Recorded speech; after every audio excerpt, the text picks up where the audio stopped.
Hey guys, it's Adam Rose, Vice President, Senior Loan Officer of Western Ohio Mortgage here in Sydney, Ohio, and this is another episode of the Mortgage Guy podcast. And this week you get to learn about homeowners insurance and what to expect. And I have Matt Echols from Billings Insurance in Anna, Ohio, and he's going to kind of dive into it and kind of take us through this process so you guys know what to expect and how it all works. So first off, thank you, Matt, for taking the time. I know it's a little overdue. Yeah, no problem, man. We've been talking about it for a couple months now, and we finally did it.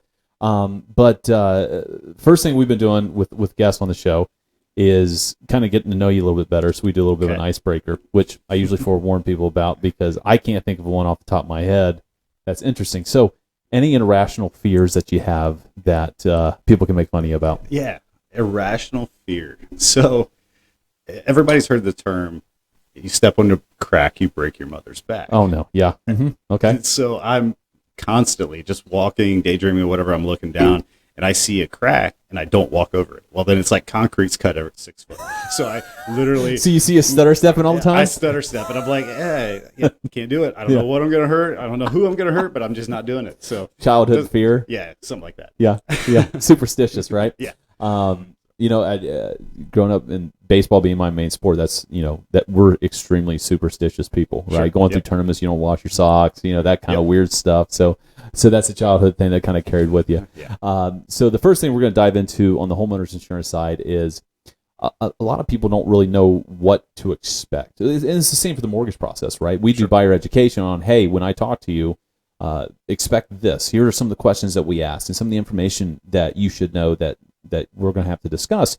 What's that look like on the homeowners insurance side, right? So if I have a client, I want to send them over to you, what kind of data and information is needed to really generate a quote or a premium or an idea of coverage amounts and costs for these clients? What should they expect? So actually, it's a lot of the same process that you asked, the questions that you ask. So it's, name, date of birth, driver's license number. Okay. Those are the main things that are going to help us determine a quote.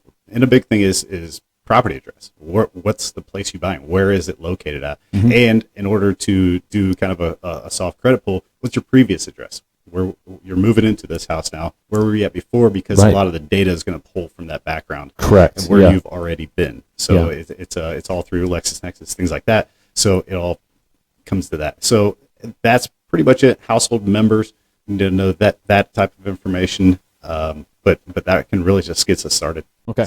Very good. So on that topic, we talked about premiums basically. So we take a look at credit. Now, is that like a credit pull that I would see? Because you know how we're always telling people, hey, don't pull credit. Don't run out there and apply for credit lines and credit cards and all that. From my experience, it does have no impact whatsoever on their credit scores. Is it different? No, it does. So once we start the quote, the insurance carrier is going to pull that person's soft credit pull. Okay. And that's going to be set for a year. Yep. It doesn't matter what it is. So no one is even going to see there was a new inquiry on that. Nope. It's never documented anywhere. So you won't see it. You won't get a notice. Very good. Nothing like that. So that's going to start that rating process to where, okay, we determine a score. Mm-hmm. It's set. Now let's go. And does it show things like some of the information you're pulling? Because I want to talk about what's really affecting their premium. Right. Obviously, we know, hey, I got a $500,000 house. Obviously, that's going to have a bit of an impact because the amount of coverages. But things like credit. So does it show up like, hey, these people abuse insurance constantly, right? Is there information out there that shows that? So not necessarily from the credit perspective, but from the clue report that we pull about losses. So losses are going to come in and determine what your rate is as well. Okay. And the clue report is a comprehensive loss underwriting exchange. Everybody gets pulled. Every property, every person, they get pulled every single time, and I'm not going to give a customer a quote unless I actually pull that and I know that. Right. But I don't see anything else. So someone out there watching this might be like, well, I don't even own a home, so I shouldn't have any claims. But it's really looking at claim histories on all insurance fronts, right? Car insurance, or is it? Some companies do, but most companies do not. Most companies, it's just going to be on the home and that property address. Interesting. So if we put the property address in for that customer and it comes back that there was a claim, it's not necessarily on that customer. It could actually just be on the property. So we have to go and determine that, hey, what was the loss? Well, this is a new buyer. So we know that loss is not them. It's on the actual property. Interesting. Okay, I didn't know that. It's not gonna go against that customer. Right. Okay. Very good. But sometimes also it's a benefit to the customer. Like, hey, they had a wind loss 2 years ago.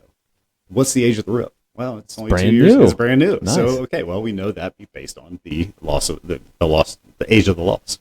All right. So, and there's other things that can affect premium, obviously. So, we were briefly talking about, where you're residing at, like, how Yes. close it is to the city or fire department or water source. What is that all about? So the biggest determining factor aside from credit is huge.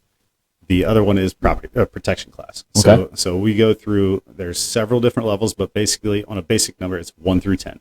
So a 1, which there's really no 1s out there.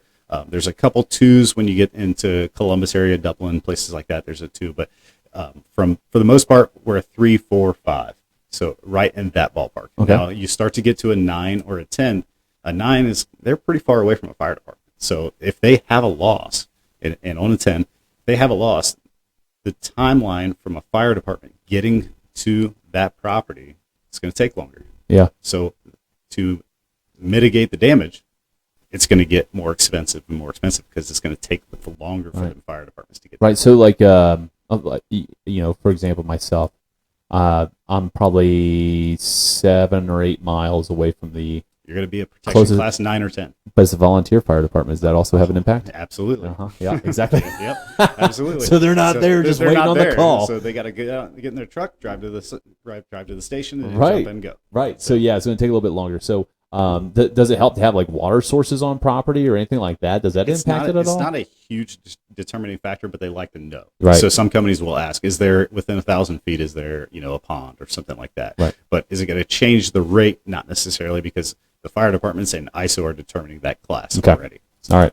Very good. So another question we get a lot on, and I'm sure you get it all the time because you're actually in insurance, but when it comes back, when we get a quote for a client, they're wondering and they're looking through their coverages, they're like, why the hell am I buying a $150,000 house when my insurance coverage is for $450,000? It's usually classic. Replacement cost, right? Yeah, That's the common question. Common question. But you would think common sense should apply to that situation. It doesn't always. So is there a calculation? Is there something how insurance companies are determining that information? So what we do is when we get the property, we know the property address. So we're going to do research on what the house is like. What's the square footage? Is it 1 story, 2 story? Does it have a basement? Does it not have a basement? And we're going to plug all that information into a replacement cost estimator. And so all the carriers have one. They use several different carriers or several different companies. And so we plug that in. What's the square footage? Is it 1,700 square foot? Is it 2,200 square foot? Is it a 1 story, 2 story, like I said?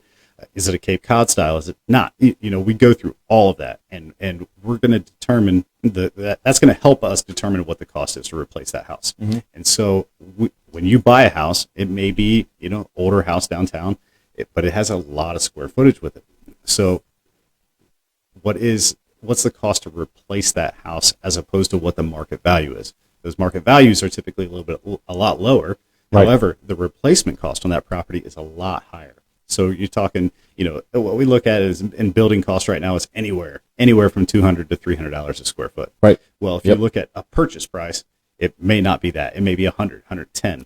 So if you let's take a 2,000 square foot house, and the market value on it is only 175 for purchase. Right.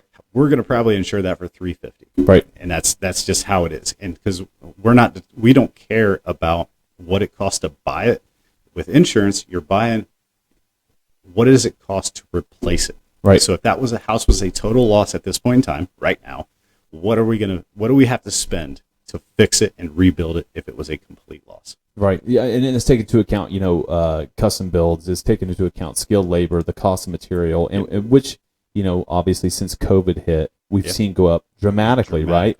I mean, all the insurance companies across the board, not just homeowners insurance going up, but car insurance is going up because the length of time it's taking to fix cars, the availability of parts, and all this stuff, right? Everything. It's all gone up, and it's one of those things that that people don't think about when they're buying a house, or when the talking heads talk about how strong the economy is and inflation has been tamed, and it's only costing a few extra $1,000s a year for you to live in this inflation world. It's impacting everything across the board, and just on the auto a little bit. Yeah, you typically last several years, it's been $2,000, $3,000. Somebody hits a deer. That's what it costs to fix it. Yep. In just this short time, it is now $6,000, $7,000, $8,000 to fix it. And so when you can look at insurance is taking premium from all the customers, and it's in it's in one pot. Yeah. And so when you're drawing out with what the insurance companies expect, you're drawing out X amount of dollars per claim.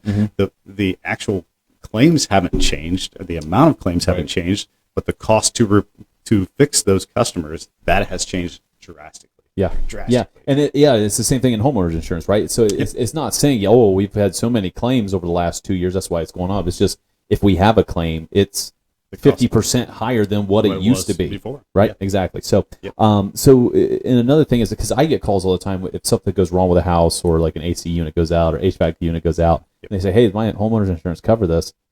Typically that's a no. Typically it's a no. That's a no. So I've learned there has to be a cause and effect. Exactly. Right? So what does homeowners, so if I send a client over to you and they have homeowners insurance, there's some standard stuff that's always in there, and obviously there's riders that can be put on there. So what does a standard policy typically cover? What does it do for us? So there's two parts to that kind of. So there's the coverages I'm going to go through with customers. I'm going to base the replacement cost of the house, and so that replacement cost is going to be determined. And then of that, there's the standard coverage A, B, C, D, E, F, all the way down through. And so what coverage A is the value of the house. Coverage B is going to be your other structures. So that's any other things on the property. You have a shed, you may not have a shed. Either way, you're getting that coverage. Right. Then the other part is coverage C, personal property. So you have personal property, it's going to be a 50 or 70% of your coverage A. And let me back up real quick. Coverage B is going to be 10% of coverage A. Okay. So if you have $200,000 house, you have $20,000 for other structures. Coverage C is, if it's 50%, you have $100,000 of coverage on your personal property. That's standard. It may be 70, so you'd have 140,000 or whatever. A borrower can request changes to that. Is that correct? Okay. Absolutely. Like, hey, I've got custom-made furniture. So everywhere, you may have an extra building on your property that's worth $80,000. Well, we're going to schedule that differently. Very good. We're going to this is the standard look. Standard. Yeah, okay. Yeah. Very good. Because not everybody has it. We're tailoring your insurance policy to you. Right. So we're going to go through each carrier and try to find the best premium, but we're going to overall go for the coverage. Wow. Someone turned out the lights on us, guys. We're going to pause it right there for a second. Justin, make sure you put that in there for a second, would you? Our brand new podcast room and technical difficulties. Okay. So getting back to where we were talking about coverages. Coverages. Okay. So if coverage A, coverage B, coverage C. Yep. Coverage C is personal property. So that's all your stuff. I love to say this every time is when you think of personal property, you take your house and you turn it upside down. What falls out? What falls out? That is personal property. Okay. A lot of guys, even your other structure, you take your other structure, you flip that upside down. You get all your tools and everything else. That's going to be considered in that personal property. Very good. Yeah, okay. So that's a good way. That's a good way to put it. Yeah. So coverage D is going to be your loss of use, and this is kind of a tricky one for people to understand. But think of it as this: if you have a fire loss and you cannot stay in your property, now you have to find a new property. You have to find a new place to stay for 1 week, 2 weeks, 3 weeks, 4 weeks. You have 20% of your coverage A for available to pay for you to stay in a hotel, if that's what it takes. Pay for other utilities that you may have, food, additional, anything like that. Mm-hmm. So that is in there. Do you have a question? No. I remember a client that had a fire years ago that went through that, and they had insurance for staying. They found a rental, and it kept them in there for like 7 months until the home got remodeled and rebuilt. So and stuff like your that. policy is going to pay for that. Yeah, that's an additional expense. Now you're still going to have to pay your mortgage because you still have your house. Exactly. Yeah. But you can't afford to pay the additional rent now and all that. So your policy will cover that. Right. Coverage E is going to be your personal liability. So liability to others. Somebody comes on your property and they get injured or something like that. Mm-hmm. That's a common misconception. People don't understand, what am I buying liability for? It's like an auto. You're buying liability. It's your liability to others. Right. So if you cause a person to have a loss, your homeowner's policy is going to pay for that. Right. So and typically we do 300,000, 500,000. If we want to go above that, we're going to start talking about umbrellas and different things like that. But we got to look at auto stuff too. So that's a whole other beast. Mm-hmm. So I have everybody sign a waiver when they come to my house. No. That's a good idea. You should sign this. Thank you. And one thing about it too is immediate family members are not covered under that. Oh, yeah. So I didn't know that. I mean that probably, because there's probably some insurance fraud. I'm sure that's happened in the past, and that's probably changed. Yep. Right. Yep. It's kind of like when we explain to clients, when we have this big giant stack of paperwork, we're like, there's probably a lawsuit for every page that's in here. That's why you're signing it. Exactly. Right. Why else would it be there? Yep. Yep. Okay. But if your brother comes over to your property and he breaks his leg, hey, That's you're not too suing sad. me, dude. Come on. He'll be fine. He'll be fine. Walk it off. Yeah, exactly. Rub some dirt on it. So it says that's all the basic coverages. Is that correct? Yep, that's your standard policy. Hey guys, that's going to be it for us this week. This interview with Matt Echols from Billings Insurance is a two-parter, so make sure to tune in and get the rest of the great information that he's providing to all of our home buyers and realtor partners out there in the market. See you guys next week.